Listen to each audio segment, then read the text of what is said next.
Well, Hasbro continues to go as hard as physically possible on the Junkions to the point where I half believe they're being held hostage by Weird Al fans.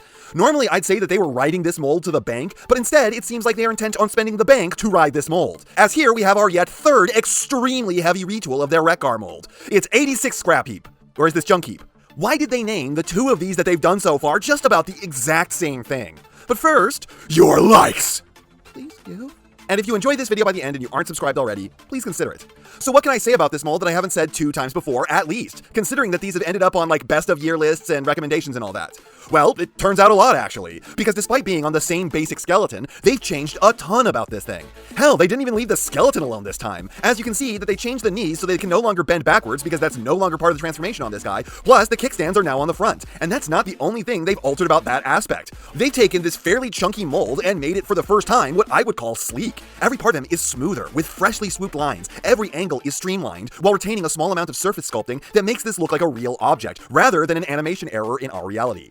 This carries the feel of the 86 line a lot better than some of its other entries. It kind of proves that there are people who get the assignment with this line, and ones who don't. And Hasbro needs to hire someone to walk into everyone's office, look at what they're working on, and slap the ones who aren't getting it till they make something that fits, rather than letting just whatever the hell is going on with Coronation Starscream happen. Okay, so you took the worst mold that Starscream has had in a long time, changed nothing about the way it was sculpted, threw in a few accessories and a chair, and called it a leader. Meanwhile, this is a Voyager that is better in every way, and they have completely retooled the sculpt 3 times so far. Can we find the guy who made the Coronation Starscream? I would like to go find them. I love how this strut in his chest is sculpted like Robo abs, and his horrid 70s colors really gives him a vibe. Mustard yellow and brown, the pigments of the disco era. Guy looks like a third-party MP McDonald's Happy Meal toy, and the quality is still top tier. There does not seem to have been any mold degradation going on here, quite possibly because they keep putting so much effort into the molds to change them like this. He is tough enough to pass the standard cup impact test with flying colors.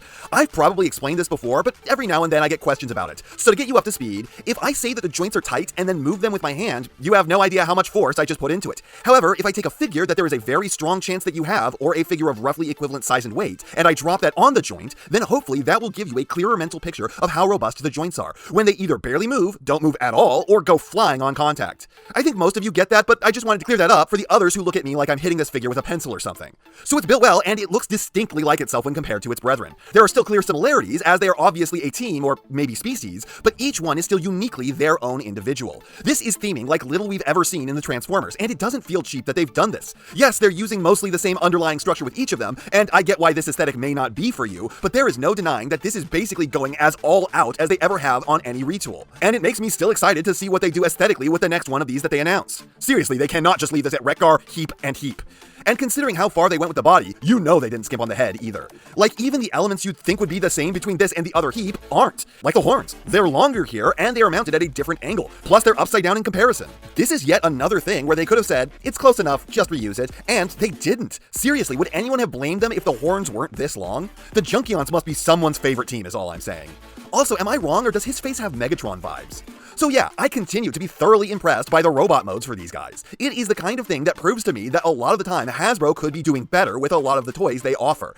I don't think or expect that everything should have this level of love, craft, and effort put into them, but at the same time, when figures like Cliffjumper exists, I do know that you could have tried harder. As for accessories, this is the first of the Junkions to come without a melee weapon, and instead gets a standard issue blaster. It's a pretty good one too, very classically Transformers, and I don't mind the waffling on it. It still manages to feel very complete despite that. I will however say that I don't like the handle on it so much. It's not a problem for holding it, but the hands are very hard to get out of their holes during transformation on this family of molds. And the axes were super useful for getting in there and prying them back out, where this just doesn't have the reach with its excessively short pegs, and all the stuff hanging down around it trying to block that from getting in there. Outside of that, this has the standard issue tires because I don't see them ever retooling this mold so hard that these parts aren't necessary. But hey, Hasbro, feel free to prove me wrong on that. I would honestly say that there's not zero chance that you would do that given the rest of this. As for posability, it's the same as its brother molds, so watch my video on the Wreck-Gar for that. But the one thing I will point out is that the elbow joints have 1 to 2 degrees less bend thanks to the sculpting, as well as the aforementioned lack of backwards on the knees. The Rat Trap Mafia feels rage. But this is a mold that always had a ton of grace in posing, so the extremely minor loss on the elbows is utterly tolerable. Though you do always prefer to see subsequent molds gain a little more here, rather than lose any amount of what it already had. Now, transformation for this thing has never been the most elegant, like the way the shoulders have to get around the bracket to get under the head and under the chest has always thrown me for a loop, but I really appreciate just how much they've changed this. You actually have to spin the legs at the hip this time, or if you want to have a different aesthetic, you can leave them spun at the hip in robot mode and just rotate the waist. The torso now has a lower rib section it separates from, and the front of the bike now has an added bit that flips out and pegs into the chest. And here's why I love this. It's different for the sake of being different without compromising anything. This isn't worse just to be different, it's probably even slightly more fun. However, they looked at this figure and went, hey, you already bought 2 versions of this, let us put a little more effort into it and make it just that little bit more unique for you. And really, this is all I ask, to feel like I am appreciated as a fan. For them to say, we are going to go out of our way to not fleece you.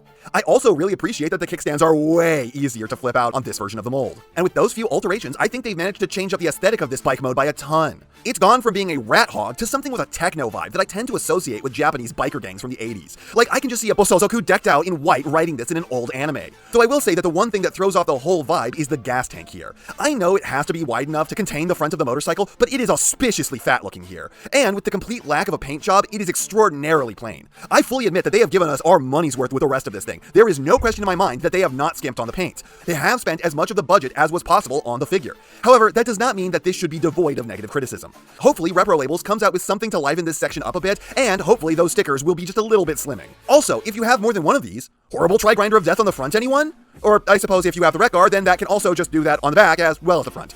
Whoever said that weaponizing Junkions were only ones from Legacy?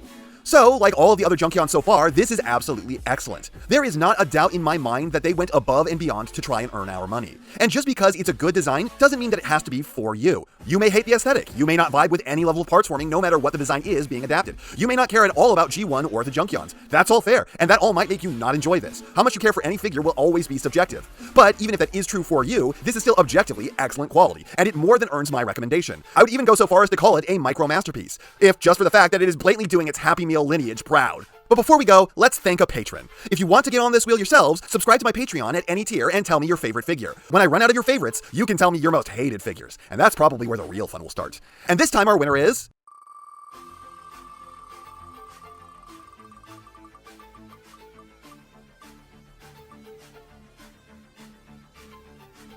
it's Weskin time!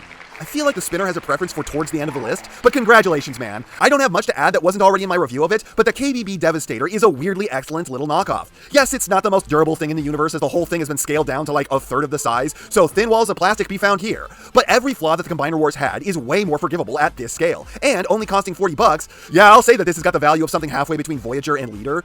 Hell, you could smash 3 of these with a hammer before you've spent the price as a CW one, so I look at it as all win. And I am proud to be the person that you trusted enough that my review on this thing convinced you to buy it. And I'm even more happy to hear that I didn't lead you astray and that you do actually love this thing. Anyways, that's not half what I have to say, but it's enough of what I have to say. And I know you know what everyone else tells you to do at the end of these videos. So if you liked what you saw here, please do that. And if you'd like to take it a step further, then please share this video with any friend you think may be interested. I hope you all enjoyed listening to me waste your time.